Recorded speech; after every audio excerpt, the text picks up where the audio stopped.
नमस्ते। बातचीत के हमारे इस खास कार्यक्रम में आप सबका स्वागत। चुनाव के मद्देनज़र जो लगातार कई सारे अपडेट्स आ रहे हैं, लगातार कई सारे जो रणनीतियाँ सियासी दलों की सामने आ रही हैं, इसके अलावा कई तरीके के अलग-अलग बयानबाज़ी और उसके साथ-साथ जो ऐसे कई मामले हैं, ख़ास करके महिलाओं को लेकर के जिस तरीके के मामले अभी देखने में आए और उसके बाद जिस तरीके की आरोप सत्ता पक्ष के ऊपर लग रहा है, चाहे वो राज्य में किसी दल की का की जिस भी दल की सत्ता हो या फिर केंद्र में भारतीय जनता पार्टी को लेकर के। खुद प्रधानमंत्री से लेकर के और गृह मंत्री तक कई मुद्दों पर सवाल उठ रहे हैं। दूसरी तरफ जो उम्मीदवारों की टिकट वापसी का क्रम है, वो भी आगे बढ़ता हुआ दिख रहा है। कांग्रेस पार्टी के कैंडिडेट्स की शुरुआत सूरत से हुई थी। सूरत, इंदौर होते हुए अब वो ओडिशा के पुरी तक जो है वो पहुंच चुकी है। ओडिशा के पुरी में जिस तरीके से कांग्रेस पार्टी के महिला उम्मीदवार ने अपना टिकट वापस किया, तो ये सारी चीजें भी अब कहीं ना कहीं मुद्दे के तौर पर देखी जा रही हैं और इन मुद्दों पर और बातचीत होगी। हमारे साथ जैसा देख पा रहे हैं आप आतमजीत सर मौजूद हैं। बहुत स्वागत है सर आपका। सर हम बात पहले जरा गुजरात और भारतीय जनता पार्टी की करें, क्योंकि गुजरात सबसे मजबूत गढ़ माना जाता है भारतीय जनता पार्टी का। एक तरफ जहां कांग्रेस पार्टी के उम्मीदवारों की टिकट वापसी की बात हो रही है, सूरत से ही इसकी शुरुआत हुई थी। अब खबर ये आ रही है कि भारतीय जनता पार्टी में इस तरीके की कोशिशें हो रही हैं कि तमाम सीटों पर, खासकर गुजरात के अंदर जो उम्मीदवार चुनाव मैदान में हैं, निर्दलीय या अन्य दलों से, उनको किसी भी तरीके से करके मैनेज कर लिया जाए, उनका टिकट वापस करा लिया जाए। कई जगह पे नॉमिनेशन रद्द होने जैसी चीजें भी देखी गई थी पहले, अभी जब राज्यों के चुनाव हुए थे तब उसमें भी देखा गया था। तो ये इन सब चीजों का कितना इम्पैक्ट होगा, और भारतीय जनता पार्टी जब दुनिया की सबसे बड़ी पार्टी है, बार बार वो अब की बार 400 पार का दावा कर रहे हैं, तो ऐसे में क्या जरूरत है ऐसी चीजें मैनेज करने की? देखिए अपना राम प्रकाश जी, आपने सूरत की घटना देखी जिसमें उनकी पार्टी का, कांग्रेस पार्टी का कैंडिडेट जो है वो वापस अपना नॉमिनेशन उसने वापस ले लिया या उसका नॉमिनेशन रद्द करा दिया गया और उसके बाद वो कॉन्टैक्टेबल नहीं था। तो बाद में ऐसा लगा कि बीजेपी के जो सेंट्रल लीडरशिप है उसने उसको अपनी तरफ करने के लिए भरसक कोशिश की और कहीं कहीं ना कहीं वो डर गया। और इंदौर के केस में भी आपने देखा कि जो कैंडिडेट थे उन्होंने नॉमिनेशन वापस लिया और 10 प्रस्तावकों को भी जो है वो उन्होंने किसी तरीके से मैनेज किया और वो कैलाश वर्गिया के साथ गाड़ी में बैठ के अपना फोटो भी खिंचवा रहे थे। गांधीनगर में अमित शाह की सीट पे 12 इंडिपेंडेंट कैंडिडेट और 4 क्षेत्रीय पार्टियां, छोटी पार्टियों के कैंडिडेट खड़े हुए। उसमें 16 कैंडिडेट्स ने अपना नॉमिनेशन विड्रॉ किया है। ऐसा कम होता है कि एक ही लोकसभा सीट से 16 नॉमिनेशन विड्रॉ कर लें। और उनमें से कुछ लोगों ने प्रेस में आके अपने बयान दिए हैं जिसमें कहा है कि गुजरात पुलिस पुलिस और लोकल बीजेपी पॉलिटिशियंस ने उनको रोका है, उनको कहा है कि अपने नॉमिनेशन वापस ले लीजिए। और बहुत सारे लोग उनके घर तक पहुंच गए, उनके बच्चों से बात कर रहे हैं, उनके परिवारजनों से बात कर रहे हैं और उनको डरा धमका रहे हैं, ऐसा उनका कहना है। बीजेपी ने सूरत की लोकसभा सीट अनकंटेस्टेड जीती अप्रैल 21 में, आपने देखा। और जो सोशल मीडिया पे गांधीनगर के कई वीडियोस भी आ रहे हैं उसमें जितेंद्र चौहान नाम के आदमी है, 39 साल के हैं वो। उन्होंने कहा कि मेरे कैंडिडेचर को विड्रॉ करने की पूरी कवायद की गई और अमित शाह के लोगों ने मुझे हाईजैक किया और मुझे धमकाया और ये कहा कि अगर आप विड्रॉ नहीं करेंगे तो आपको मार दिया जाएगा। उन्होंने अगले दिन जाके अपना नॉमिनेशन विड्रॉ किया क्योंकि उन पर प्रेशर था और उसके बाद उन्होंने प्रेस में के माध्यम से ये बताया कि उनके बीजेपी के एमएलए हैं दिनेश सिंह कुशवाहा, बापू नगर अहमदाबाद से, क्योंकि चौहान साहब भी उत्तर प्रदेश से आते हैं और कुशवाहा साहब भी उधर के हैं। तो उन्होंने उनके पास जाके ये कहा कि मेरी ड्यूटी लगी है कि मैं आपको बताऊं कि आप अपना नॉमिनेशन विड्रॉ कर लीजिए, नहीं तो आपके लिए बहुत खराब होगा। इसमें बीजेपी ने ये पार्टी लोकसभा सीट जो है गांधीनगर की 1989 से जीतती आ रही है। 2019 में शाह साहब का जो मार्जिन था विक्ट्री का वो 5.5 लाख का था और ये उनके समर्थकों द्वारा कहा गया कि इस बार भी अमित शाह जी की इंस्ट्रक्शन है कि 5 लाख से ज्यादा वोटों से वो जीतेंगे, मतलब वो 1-1.5 लाख 2 लाख पे एडजस्ट नहीं करेंगे, 5 लाख के वोटों से ज्यादा जीतेंगे। और 26 सीटों में गुजरात की वो क्लेम करते हैं कि कम से कम 3 से 5 लाख का जो वोटों का मार्जिन रहेगा। और ये मैसेज लेके थर्ड फेज में मई 7 को इलेक्शन है, तो ये मैसेज लेके वो बाकी प्रदेशों में जाना चाहते हैं कि देखिए प्रचंड बहुमत से गुजरात में 26 सीटों पर जिस तरीके से मोदी और अमित शाह पे स्टैंप लगाई गई, बीजेपी मोदी सरकार पे स्टैंप लगाई गई, तो पूरे देश को वो एक एग्जाम्पल सेट करना चाहते हैं। हालांकि बीजेपी के नेताओं ने इसका जो है वो डिनाई किया एलिगेशन। उसमें जो 12 हैं, मैंने आपको बताया, चौहान साहब को मिला के वो इंडिपेंडेंट हैं, और 4 उसमें क्षेत्रीय पॉलिटिकल पार्टी के हैं। उसमें एक सुमित्रा मौर्य नाम की महिला हैं, जो अंबेडकर अहमदाबाद से चंदखेड़ा नेबरहुड से आती हैं, और प्रजातंत्र आधार पार्टी गांधी के नगर में उसकी नॉमिनेशन है। उनके हस्बैंड राजेश मौर्य हैं, वो उस पार्टी में भी संस्थापक है, उसके काम करते हैं। उन्होंने चीफ इलेक्शन ऑफिसर को गुजरात में ये लिख के कहा, 22 अप्रैल को उन्होंने चिट्ठी लिखी। उन्होंने कहा कि 20 और 21 अप्रैल को कुछ लोग उनके घर में आ गए और उन्होंने अपना पता नहीं बताया, पर वो क्राइम ब्रांच गुजरात पुलिस के थे, और उन्होंने ये कहा कि उन्होंने अपने 12 फोन नंबरों से हमें फोन भी किया, और उन नंबरों पे जब कॉल की गई तो कहा गया नहीं, हम किसी और का नंबर ढूंढ रहे थे, या ये नंबर किसी ने हमारा ले लिया था किसी से बात करने के लिए। तो इस तरीके के आनंद, वो नंबर भी गलत बताए गए। वो 12 नंबरों से उनको फोन किया गया। और एक इंडिपेंडेंट कैंडिडेट हैं जयेंद्र राठौर, वो कहते हैं कि बीजेपी नॉर्थ के एमएलए हैं पटेल साहब, उन्होंने आकर हमें डायरेक्ट कहा कि भाई अपना नॉमिनेशन वापस ले लो, नहीं तो आप लोगों के लिए ठीक नहीं होगा, हम आप पे तमाम केसेस वगैरह डाल के आपको जेल में भेज देंगे। अशोक पटेल का ये भी कहना है कि हम आपको एडजस्ट कर लेंगे, अमित शाह जी को भारी बहुमत से जीतने दीजिए, उसके बाद बात करेंगे। 2 और इंडिपेंडेंट कैंडिडेट्स हैं जिनको फोर्स किया गया विड्रॉ करने के लिए, सुरेंद्र शाह और नरेश प्रियदर्शी, और 4 और कैंडिडेट्स के नाम है जिसमें किशोर गोयल, रजनीकांत पटेल, मक्खन भाई कालिया और महबूब रंगरेज। उन्होंने ये नहीं कहा कि हम पे किसी कोई दबाव डाला गया, तो जाहिर सी बात है उनको एडजस्ट कर दिया गया। तो ये आज की डेट में गुजरात के 26 सीटों पर जिस तरीके से लोकतंत्र की हत्या हो रही है, इलेक्शन कमीशन ऑफ इंडिया को चिट्ठी लिखने के बाद भी ईसीआई ने इसमें कोई प्रक्रिया नहीं दी है, और ये मामला गंभीर है, और मुझे लगता है ये मामला सुप्रीम कोर्ट में सुओ मोटो कॉग्निजेंस के लायक है, और इसमें शायद एक पीआईएल भी दाखिल जल्द होगी। जी।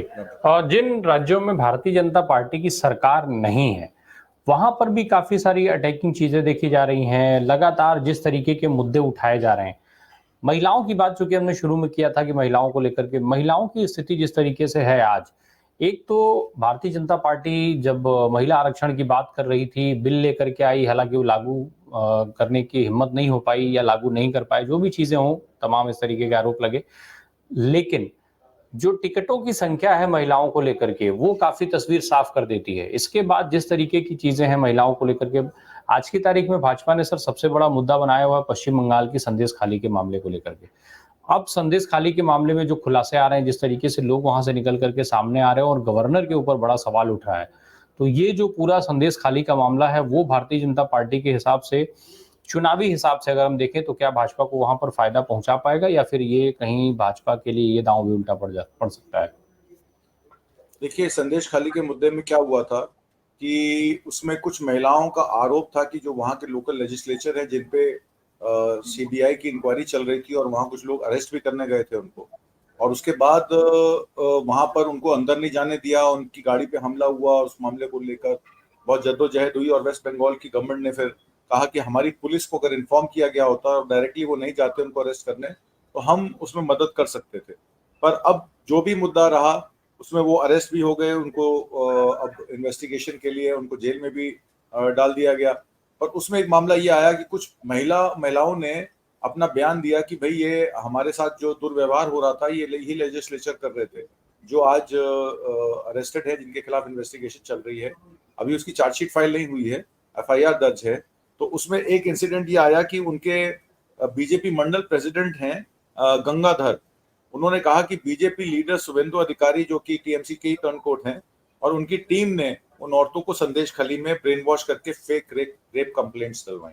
तो ये उनका कहना है कि शुभेंदु अधिकारी के निगरानी में ये फेक कंप्लेंट्स डाली गई टीएमसी के लेजिस्लेचर को बदनाम करने के लिए। मैं हालांकि उनका कोई साइड नहीं ले रहा हूं, मैं ये नहीं कह रहा कि उन्होंने कुछ गलत नहीं किया, पर जो रेप का मामला, जो रेप के आरोप थे, वो उनके खुद के मंडल अध्यक्ष बता रहे हैं कि वो गलत आरोप थे, और वो प्लांट किए गए विटनेसेस, और जो पीड़िता महिला थी उन पे भी दबाव बनाकर वो स्टेटमेंट्स रिकॉर्ड करवाई गई। ये आया मामला संदेश जी। अब ये जो हम अगर राजनीतिक रूप से सर इसको देखें, ठीक है, निश्चित तौर पे मामला किसी भी तरीके का, किसी भी दल की सरकार हो, कोई भी नेता हो, कोई भी आदमी हो, कोई भी व्यक्ति हो, महिलाओं के साथ अगर दुर्व्यवहार होता है, अत्याचार होता है, तो वो अत्याचार ही है, दुर्व्यवहार ही है, उसके साथ कोई खड़ा नहीं हो सकता है। लेकिन जिस तरीके से चुनाव के ठीक पहले इस तरीके की चीज़ें सामने आईं और उसके बाद जब उसका चुनावी इस्तेमाल शुरू हुआ, वो मामला किसी भी राज्य का हो, भई कर्नाटक में इतना बड़ा मामला सामने आया, लेकिन उसमें क्या कुछ हुआ? क्या उसके ऊपर किसी बड़े नेता ने उसकी ज़िम्मेदारी ली? क्या किसी बड़े नेता ने माफ़ी माँगी? चाहे वो कांग्रेस का हो या भारतीय जनता पार्टी का हो, क्योंकि वहाँ पे सत्ता में कांग्रेस है, भाजपा कह रही है कि कांग्रेस क्या कर रही थी, कांग्रेस की मिली भगत की वजह से वो जो है भाग गया। भारतीय जनता पार्टी की खुद की अपनी पार्टी का नेता है, प्रधानमंत्री उसके लिए चुनाव प्रचार करने गए थे। लेकिन एक सिंगल शब्द आज की तारीख में उस पर बात नहीं हो रही है। एसआईटी का गठन हुआ, भाजपा सवाल कांग्रेस पर उठा रही है, कांग्रेस कह रही है कि भारतीय जनता पार्टी की बदौलत ये सारी चीजें हो रही हैं। ठीक वहीं बात संदेश खाली के साथ भी दिख रही है। ममता बनर्जी अलग चीज कह रही हैं, केंद्र की सरकार अलग चीज कह रही है। ये जो चीजें हैं वो क्या इस तरीके के मामले का ये जो सियासी इस्तेमाल है उसका पहली चीज तो ये इस्तेमाल गलत है, ये हम साफ कह दें, लेकिन उसके बावजूद भी इस सियासी इस्तेमाल जो किया जा रहा है इससे कुछ फायदा किसी को होगा, अगर होगा तो किसको होगा? देखिए, एक इंसिडेंट और हुआ है। बिहार की जो गवर्नर है सीवी आनंदा बोस, उन्होंने इलेक्शन कमीशन ऑफ इंडिया को काफी सारी चिट्ठियां लिखी और ये कहा कि यहाँ आचार संहिता का उल्लंघन हो रहा है। चुनाव प्रचार प्रसार में, वोट मांगने में और भाषण में अभद्र भाषा का प्रयोग हो रहा है। ये गवर्नर साहब का इलेक्शन कमीशन ऑफ इंडिया की कंप्लेंट है। पर उनके खिलाफ ही एक कंप्लेंट ये आई है कि उनके कैजुअल स्टाफर, जो कॉन्ट्रैक्चुअल लेबर स्टाफर होती है, उन्होंने ये कहा कि 24 अप्रैल और 2 मई को उन्होंने सीवी आनंदा बोस ने उनको अपने कमरे में बुलाया। 24 तारीख को उनको हाथ लगाया, गलत बैड टच से उनको हाथ लगाया। और 2 मई को जब वो फिर उनको बुलाया तो अपने सुपरवाइजर के साथ गई, तो सुपरवाइजर को उन्होंने बाहर निकाल के उनके साथ रात में उनको मिलने के लिए कहा कि आप रात को मेरे पास आइए। इस तरीके की कंप्लेंट जो है वहाँ पे उन्होंने जो है वहाँ राजभवन की साथ के पुलिस स्टेशन में, Hare Hare street police station में उन महिला ने 24 अप्रैल को जाके अपनी कंप्लेंट दर्ज की है, जिसकी पुष्टि वहाँ के डीसीपी ने भी की है। अब चूंकि मामला गवर्नर साहब का है, आर्टिकल 361 में उनको इम्यूनिटी है, पर इम्यूनिटी उनको इस तरीके की नहीं है कि पर्सनल क्रिमिनल कंप्लेंट पे उनको ना छेड़ा जाए। आपको याद होगा 2017 में जब राम मंदिर मामले पर जब केस रीओपन हुए थे एल.के. आडवाणी साहब और मुरली मनोहर जोशी जी के पास, तो उस समय भी कल्याण सिंह क्योंकि गवर्नर रहे, इसलिए उनको आर्टिकल 361 का बेनिफिट मिल गया और उन पे ट्रायल नहीं हुआ। इसी तरीके का इंसिडेंट एक मेघालय के गवर्नर का भी आया। आपने रंजन गोगोई के मामले में देखा किस तरीके से रंजन गोगोई पे भी एक फीमेल स्टाफर ने ये कंप्लेंट दी। उसके बावजूद वो सुप्रीम कोर्ट के जज बने रहे और रिटायरमेंट के बाद उनको राज्यसभा भी मिली। तो इस तरीके से जब लोगों को मैनेज किया जाता है और लोगों के इस तरीके के कृत्यों को छुपाया जाता है, तो ये जाहिर हो जाता है कि उनसे वो उस तरीके का काम भी लिया जाता है। हालांकि गवर्नर साहब का ये कहना है कि ये मुझे प्लांट किया गया क्योंकि ये महिला जो है उनकी इलेक्शन कमीशन ऑफ इंडिया को जो मेल लिख रहे थे या जो उनको बता रहे थे कि यहाँ पे किस तरीके से आचार संहिता का उल्लंघन हो रहा है, उसमें वो बाधा बन रही थी। हालांकि ये मानना बहुत मुश्किल है कि एक फीमेल स्टाफर गवर्नर की कम्युनिकेशन जो ईमेल और फोन से और सब चीजों से होती है, आजकल तो व्हाट्सएप और आप अपने दूसरे माध्यम से, टेलीग्राम के माध्यम से भी कंप्लेंट सीसीआई पे दर्ज करा सकते हैं। तो ये महिला कैसे बाधा बन सकती है और किस तरीके का प्रतिशोध उस महिला के अंदर होगा? कोई भी महिला अपनी अगर कंप्लेंट देती है कि उसके साथ बदसलूकी हुई है या उसके साथ कोई आचार विचार गलत तरीके से किया गया है, उनको गलत नजर से देखा गया, उनको छुआ गया है, कोई भी महिला, अपने आत्मसम्मान महिला जो है, इस तरह की कंप्लेंट नहीं देगी जब तक कोई उसमें सच्चाई ना हो। विशाखा गाइडलाइंस के अंदर यही कहा गया कि 376 के अंदर एक महिला सिंपल ये कंप्लेंट दे दे कि एक आदमी ने उनसे गलत व्यवहार करने की कोशिश की, तो लेडी आयोग द्वारा उसको तुरंत अरेस्ट किया जाता है। जब तक एविडेंस नहीं जुटा लिए जाए तब तक उसको जेल में रखा जाता है। पर चूंकि गवर्नर का मामला है और 361 का उनको एक सुरक्षा कवच मिला हुआ है, उसका वो मिसयूज कर रहे हैं। और वो उनका आज भी बयान आया है कि आप वेस्ट बंगाल की सरकार कुछ भी कर ले, मैं इनको इनकी करतूतों में या इनके कारनामों में इनको सक्सेसफुल नहीं होने दूंगा। अब ये गवर्नर और वहाँ की लोकल जो स्टेट गवर्नमेंट है टीएमसी की, क्योंकि वो अपोजिशन रूल्ड स्टेट है, इस तरीके के आचार विचार केरल में भी आपने देखे, जब विश्वविद्यालयों में रिक्रूटमेंट को लेकर वहाँ के गवर्नर साहब ने उनकी रिक्रूटमेंट रोक दी केरला के विजयन की गवर्नमेंट। तो ये जिस तरीके से गवर्नर्स, क्योंकि सेंटर द्वारा अपॉइंटेड होते हैं, वो सेंटर के दूत होते हैं, वो सेंटरिस्ट पॉलिटिक्स के अंतर्गत सेंटर के लिए ही काम करते हैं, या सेंटर, हालांकि उनको न्यूट्रलिटी होनी चाहिए, गवर्नर एक बहुत बड़ा ओहदा है, उनको अपने पद की गरिमा रखनी चाहिए, और इस तरह का आचरण जो है वो बिल्कुल माफी लायक नहीं है, और इसमें तुरंत कार्रवाई उनके खिलाफ होनी चाहिए, ऐसा मेरा मानना है। जी, थोड़ा महिलाओं की बात करते हुए हम लोग उत्तर प्रदेश की ओर मूव करें सर।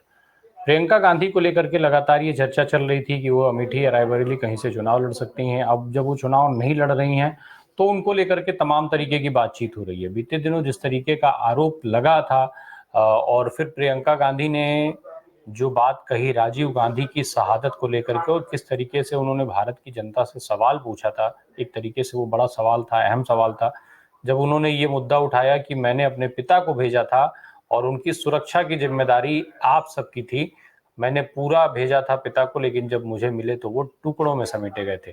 तो इस तरीके का जो स्टेटमेंट है, एक तरफ महिलाओं को लेकर के ऐसी स्थितियां जो संदेश खाली और कर्नाटक जैसी आ रही है, दूसरी तरफ प्रियंका गांधी का ये एक मजबूत रूप जो देखने को मिला एक भारत की बेटी के तौर पर, ये कितना इम्पोर्टेंट मैसेज होगा महिलाओं के बीच में, क्योंकि इस चुनाव में महिलाओं की भूमिका भी बड़ी अहम मानी जा रही है। दूसरी तरफ हम भारतीय जनता पार्टी की बात करें तो महिलाओं को कितना जुड़ता हुआ आप देख रहे हैं भारतीय जनता पार्टी के साथ, क्योंकि लगातार अपने प्रचार प्रसार में महिलाओं की को लेकर के तमाम तरीके की योजनाएं, तमाम भावनात्मक अपील, चाहे वो उज्ज्वला योजना को लेकर के हो या प्रधानमंत्री आवास को लेकर के हो, इस तरीके से जो है वो महिलाओं के चेहरों का ही प्रयोग कर रही है भारतीय जनता पार्टी। देखिए, आपने देखा किस तरीके से मोदी सरकार ने, जब नई पार्लियामेंट हुई तो पहला बिल जो पास हुआ वो महिला आरक्षण बिल पास हुआ, जिसमें उन्होंने कहा कि 33% आरक्षण जो है सीटों पर दिया जाएगा, पर ऐसा कुछ ग्राउंड पे देखने को नहीं मिल रहा है। मीनाक्षी लेखी की टिकट काट के बांसुरी स्वराज को टिकट दी गई।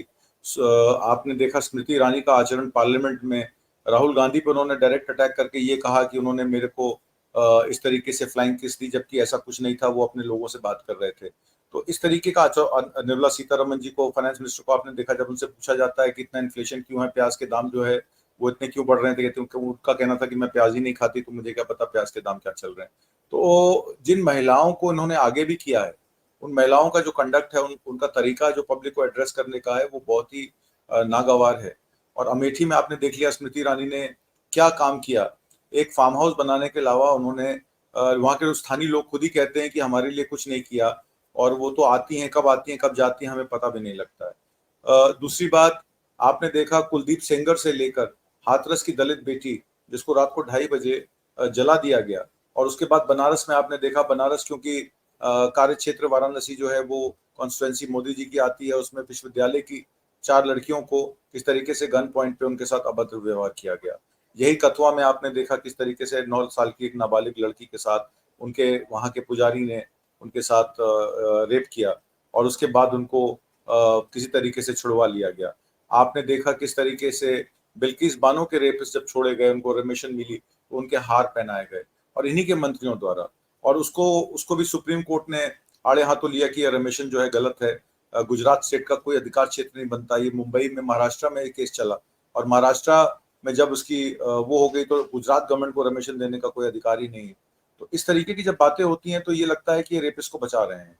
ब्रिजभूषण शरण सिंह, जिन पे यौन उत्पीड़न का आरोप था, महिला पहलवानों का, 7 पहलवानों ने अपने जो अच्छे घरों से आती हैं और बेचारे जो गरीब तबके परिवारों से आती हैं, जाट परिवार से आती हैं, दलित परिवार से आती हैं, और अपना करियर बना रही हैं, अपने करियर बना के अपने माँ बाप की सेवा कर रही हैं, अपनी फैमिली को सपोर्ट कर रही हैं, उनके साथ भी यौन शोषण के आरोप में ब्रिजभूषण शरण सिंह ने कहा कि मैं रिजाइन नहीं करूंगा, मैं तो 1999 से बीजेपी के साथ हूं, और मेरे अगर मैं वहां नहीं खड़ा होऊंगा तो 4-5 मेंबर पार्लियामेंट सीट पे, लोकसभा सीटों पर नुकसान हो जाएगा। वो क्लेम करते हैं कि कैसरगंज के अलावा अयोध्या और आसपास की 3-4 सीटों पर भी वो बड़ा प्रभुत्व रखते हैं, उनके इंस्टीट्यूशंस चलते हैं। तो जब ब्रिजभूषण शरण सिंह के बेटे को टिकट दे दी गई, और अजय मिश्रा टैनी जिसके बेटे ने 4 किसानों पर गाड़ी चलाई थी, जिसका वीडियो सबने देखा, और मीडिया कर्मी की हत्या की जब किसान आंदोलन चल रहा था, अजय मिश्रा टैनी को लखीमपुर में टिकट दे दी, और करण को, ब्रिजभूषण शरण सिंह के बेटे को जब टिकट दे दी, तो फिर ये आ जाता है कि इनकी जो पॉलिटिकल कंपल्शंस हैं वो इनके जो इनका कंडक्ट है, जो इनको सेफगार्ड्स देने चाहिए महिलाओं को, बच्चों को। देखिए हमारे देश में पॉस्को को लेके बच्चों को और महिलाओं को लेकर बहुत संवेदनशीलता है। इस तरीके का आचरण, वो भी एक पब्लिक ऑफिस में बैठे मेंबर पार्लियामेंट का, जो कि वर्ल्ड जो आपकी रेसलिंग फेडरेशन है उसका प्रेसिडेंट रहा हो, और किस तरीके की उसने हरकत की, और जब उसको निकाल दिया गया उसमें से, तो उसी के आदमी संजय कुमार सिंह को फिर से बैठा दिया गया। और जब हल्ला मचा तो उसके अनुराग ठाकुर जी ने, जो स्पोर्ट्स मिनिस्टर हैं, उनके उनके कार्य क्षेत्र को सस्पेंड कर दिया। हालांकि उनको सस्पेंशन नहीं मिली, वो तब भी कार्यपद पे बने रहे और अपने काम करते रहे। तो इस तरीके का आचरण जब उत्तर प्रदेश में होता है और कहा जाता है कि यहाँ तो योगी आदित्यनाथ की सरकार है और बुलडोजर बाबा के थ्रू लोगों को इंसाफ मिलता है, तो ये इंसाफ महिलाओं के मामले में क्यों चुप हो जाते हैं? महिलाओं के मामले में इन पे क्या पॉलिटिकल कंपल्शंस आ जाती है कि सेंटर से उनके डायरेक्शंस आ जाते हैं कि ब्रिजभूषण शरण सिंह जैसे या अजय मिश्रा टैनी जैसे लोगों पे कार्रवाई ना हो। तो ये जो है बहुत मुश्किल बात है। और प्रियंका गांधी ने इसी बात को उठाया कि जब मैंने अपने पिता को आपके बीच में भेजा और मुझे उनको टुकड़ों में समेटना पड़ा, तो ये एक बेटी के लिए कितना मुश्किल होता है। आज वही हाथरस की बेटी, आज वही यूपी की बेटी, आज वही मणिपुर की बेटी, जिसको नंगी अवस्था में घुमाया जाता है और पुलिस की गाड़ी खड़ी होने के बावजूद उसको वहां से जो है लेके नहीं जाया जाता है और उनको उन दरंदों के आगे उनके हवाले कर दिया जाता है। तो ये बात तय हो जाती है कि ये सरकार महिलाओं के मामले में सुरक्षा के मामले में बिल्कुल फेल हो चुकी है। 50% महिला वोटर्स हैं इस देश की, और जिस तरीके का उन्होंने महिला वंदन करते हुए महिला वंदना अधिनियम लेकर आए, उस अधिनियम में ना तो वो महिला की वो वंदना कर रहे हैं, ना उस अधिनियम का पालन कर रहे हैं, ना कोई शिष्टाचार का पालन कर रहे हैं। राम राज्य में इस तरीके से महिलाओं का उत्पीड़न जो है वो बिल्कुल नागवार है।